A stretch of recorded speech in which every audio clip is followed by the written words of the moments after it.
My name is Ethan Walker, and until last spring, I believed life worked best when you kept things simple. You showed up to work.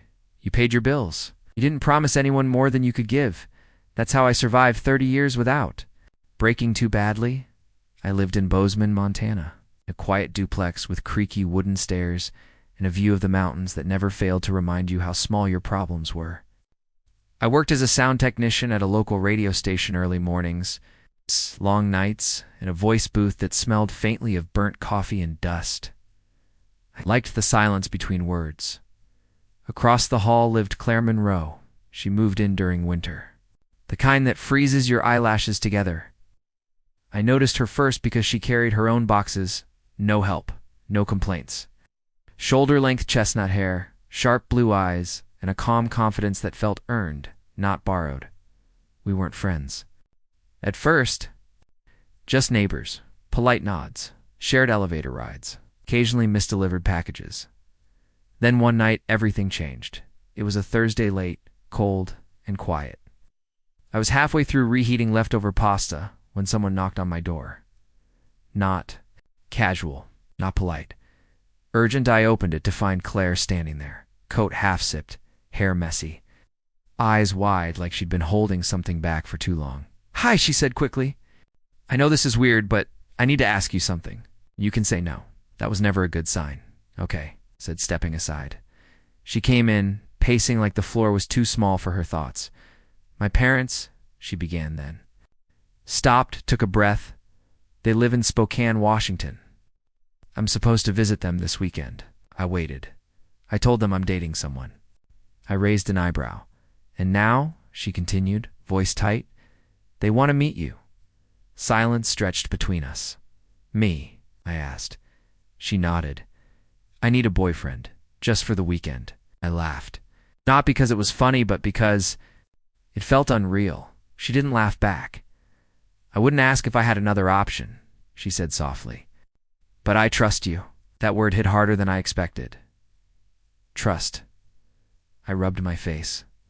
"Claire, we barely know each other." "I know," she said. "But you're kind and steady. You don't look at me like I owe you something." That stopped me. "I just need someone to sit next to me at dinner," she added. "Hold my hand. Smile. Be believable." I should have said no. Instead, I asked, "How long?" "2 days," she said. "Friday to Sunday." I stared at the floor. My quiet life, my rules. Then I looked at her again, the way her hands trembled despite how strong she tried to appear. "All right," I said. "But if your dad asks about marriage, I'm blaming you." She smiled for the first time that night. The drive to Spokane took 4 hours. The mountains faded into flat land, and with every mile Claire grew quieter. "You okay?" asked she. Nodded, then shook her head. "They mean well. I just don't understand why I'm 32 and single. Do you?" I asked gently. She stared out the window. Some days. Her parents' house was big, warm, and loud. Everything mine had never been. Her mother, Diane, hugged me like I'd been gone for years. Her father, Mark, shook my hand with quiet suspicion. Dinner was intense, questions about my job, my plans. Where I saw myself in 5 years, Claire squeezed my hand under the table like a lifeline that night. She knocked on the guest room door. "I'm sorry," she said. "They're a lot." "They're just scared of losing you," I replied. She sat on the edge of the bed. "I'm scared too." "Of what?" "Of ending up alone," she whispered. Something shifted then. This wasn't pretend anymore. Saturday morning, we went to the local farmer's market. It was supposed to be for show, but somewhere between fresh apples and live music. Claire relaxed. She laughed. She leaned into me. And when her dad saw us from across the street, shrilly saw us, his expression softened. That afternoon, Claire. And I walked by the river behind her parents' house. "I didn't lie about everything," she said suddenly. "I really do want something real. I just don't know how to ask for it anymore." I stopped walking. "You don't have to earn love by proving anything." She looked at me like no one had ever said that to her before. That night we shared a room, her parents' idea, not ours. We lay on opposite sides of the bed, wide awake. "Ethan," she whispered. "Yeah, if this was real, would it scare you?" I turned toward her a little. She smiled sadly. "Me too." We fell asleep like that, facing each other. Nothing crossed. Everything felt. Sunday morning came too fast. At breakfast, her mom watched us carefully.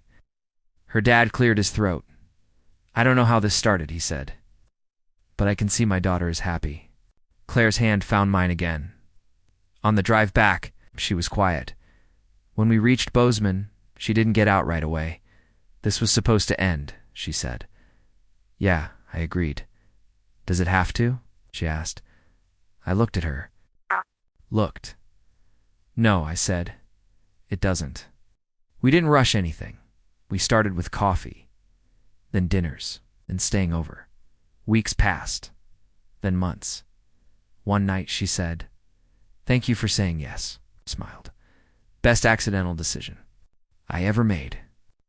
Love didn't arrive loudly. It came quietly, like a knock on the door you almost ignored. And sometimes the thing you agree to just for a weekend turns out to be the place you finally choose to stay. When Claire first asked me to pretend to be her boyfriend, I felt a strange mixture of disbelief and curiosity. I'd always been the kind of guy who kept people at arm's length, and here she was, asking me to step into a role that felt like it belonged in a movie. It's not in my quiet life. But looking at her, vulnerability shining behind those sharp blue eyes, I knew this was more than just a favor. On the drive to Spokane, we didn't talk much. I could feel the weight she carried, the pressure of expectations, the ache of loneliness that sometimes hides behind a smile. It was in the little things, how she absent-mindedly fiddled with the ring on her finger, how she stared at the passing trees as if searching for answers. It made me realize how deeply we both longed to be understood, even if we barely knew each other that night in her parents' house. I witnessed a different side of Claire, the side she hid from the world. The fear of disappointing her parents, the loneliness of unanswered questions, the silent hope that maybe, just maybe, this weekend could change everything. When she whispered about being scared of ending up alone, I felt a protective surge, wanting to tell her she wasn't alone anymore, but words felt small. So I reached out and held her hand, letting her know without saying it that I was there.